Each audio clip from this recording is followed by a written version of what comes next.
63.9 power. What's going on, guys? Welcome back to another video. Today we are going to be upgrading the Crazy Cart batteries. We're not going lithium yet. We're still rocking with the lead acid batteries, but we're going from 48 volt all the way to 60 volt. So we're adding an additional 12 volt pack in there. We're going to show you how to do it. We're going to upgrade. So you can see I have two carts here, and we're going to do it to both. So both are running 48 volt batteries. We're going to both upgrade them to 60. Let's get started. I'll show you all the parts we're going to be using today, and then we'll jump into how to do it. All right, so we just took both batteries off the cart, took the wrapping off of them, and we're going to now prep them and get them ready to install the additional battery packs. You'll see each one of these packs has 4 batteries. They both sit around 12 volts, so it's a 48 volt pack. This is an additional 12 volt battery. 48 plus 12 equals 60. So we got 60 volts straight to the carts now. This should increase speed, give us a little bit more battery life, or at least, maybe not battery life, but just faster speeds all the way to the end of the battery because we have more voltage to work with. So the cheapest way to get more speed is exactly what we're doing here. We've got the brushless motors, we need more voltage. Ultimately, we'd want a lithium ion battery because those can provide the amount of amps that these motors are drawing. But if you're trying to do it for dirt cheap, this is the way you do it. So first things first, I'm going to have to go grab my multimeter, check the voltage of all these battery cells in the 48 volt system. And the reason we're going to do that is because we want to make sure that all the battery cells that we're putting in here are the same voltage. That way one doesn't charge unevenly and one doesn't discharge unevenly. That could lead to fires and just a badly running cart. So when you get my multimeter, and I'll be right back. All right, so we just got our multimeter, and we're going to put it into voltage mode, and then we're going to make sure that it's, here, let me just come up close so you guys can see this. We're going to put it in, let's see here. Oh, I got to go, make sure you're in DC first, and then go to where you can see just 1 decimal point. That way you can read all the voltage going through the packs. And if you want to get more accurate, you can go so you see 2 decimal places. That's actually probably what I'll do just so I can be more accurate here. And then what we're going to do is we're going to touch the positive and negative leads on each battery pack going down the line. This was just a freshly charged battery, so it's probably going to be sitting around 13 volts per battery. Let's see. Yeah, it's at 12.82, 12.86, 12. Oh, I'm moving around here. Hold on. 12.9 and 12.8. So they're all within 0.1 volts of each other, which is fine. That's an acceptable range, especially because we don't balance charge these batteries. You just plug it in and it's resistance based. So once it hits a certain voltage and resistance, it cuts charging. So it's never going to be perfect. But that's kind of what you want to see, like a 0.1 plus 1 difference in the batteries will be fine. And then we're going to test the new battery that we're going to install. And as you can see, this one's lower. This one's at 12.5. So what we're going to have to do is actually apply some power to that to charge it. And there's a couple ways you can do that. I believe we can just use a normal, yeah. So if you see here, the output on this jumper is 12 volts, 500 milliamp hours. So we can apply some power to these battery packs with this to kind of hold them there. So you can see 12.5 coming off the battery. Turn this on. You see it's jumping up, 12.9. So we're going to stop this once it gets to around 13. All right, so we are charging the battery over here, but I have a feeling that this isn't going to actually fully charge the battery to 13 volts. It's probably going to stop around that 12.8. So the other option is to discharge the batteries in the pack to equal the same voltage. So what we're going to do is first balance the packs, get them as close as possible with this light, and then we're going to draw, if we need to draw a lot of volts, we'll plug it into the cart and we'll hit the throttle a couple times. So let's disconnect this battery, see where it ended up. It was charging there for like roughly 5 minutes. I don't know if that was enough to bring it up, so we'll see. It brought it up like 0.2 volts, so 12.7. So what we'll do is we can take this, and so this one here is at, so this one's reading at 12.8. So we got to drop this by 0.7 of a volt, which is not much. So what we can do is we can take these, which is just a 12 volt LED light strip, and literally just touch it to the terminals. And so we can power the light for a couple seconds, like a minute or two, and this should draw the power from the battery. And then that way we can get all these battery packs to the similar voltage. Like I want them all to be at 12.8 pretty much. That way you have optimal performance. So what we'll do is we'll run down the line of batteries and we will drain them all down to 12.8. So we'll see you guys when we're there. I don't really recommend. And now we're going to move on. Okay, so we're going to now solder the next battery into this pack. And we also made a little discovery too. The other battery pack we were going to make 60 volts has a crappy cell in it. So these are all reading 12.5. This one's reading 11. So that's no good. So we'll replace that with this one, make 48 volts, good healthy battery pack, 160 volt, and then we'll eventually upgrade that one in the future. So let's get to soldering this. So if you've never done a battery pack, come and get kind of like a head down shot of this so they can see it. All you do is we're wiring these in series, and you just connect. So you want to have, if you see them like this, you start them out from left to right. Have all your positives on the top, have all your negatives on the bottom. On the first and last battery pack, you're going to leave the positive lead open, and you're going to leave the negative lead open. So positive on the first, negative on the last. And what you do is you connect negative to positive, negative to positive, negative to positive, negative to positive.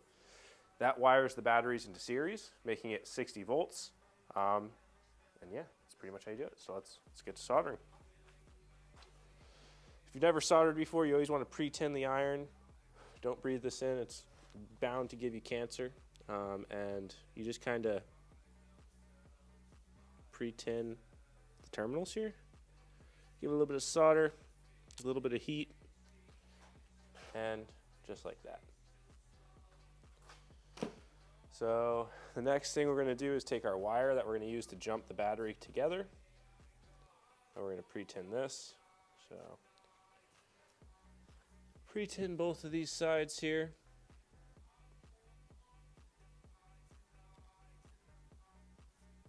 And this wire is pretty dang thick, so it's going to require quite a bit of heat, quite a bit of solder, so just be patient with it, feed it enough solder, use enough of the flux in the solder to get it to melt, and then put your iron on the other side of the wire and do the same thing.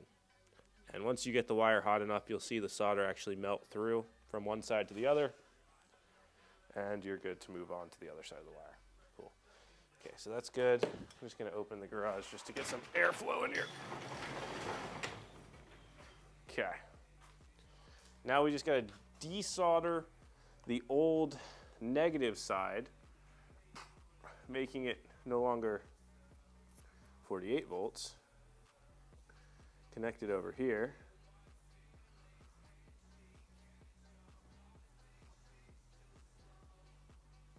Like so. Take this wire and go like this.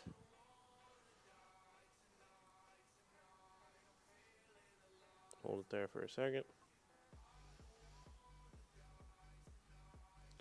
These are some fat wires, so probably gonna need to put more solder on here, but just want to tack it to there first. That way I can leave it. And then we're gonna come over here. And we're gonna solder this side.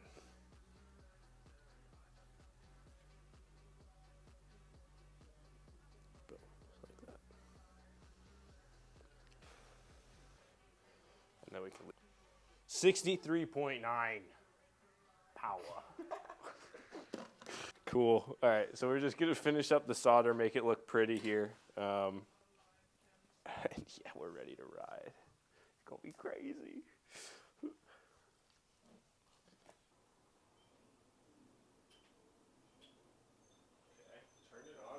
Let me get my phone so I can tune it real quick. 2, hit apply and write. And then now you see when we press it all the way down, we get 1 and pretty much 0. Full resolution of the throttle. Click next, finish, done.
works.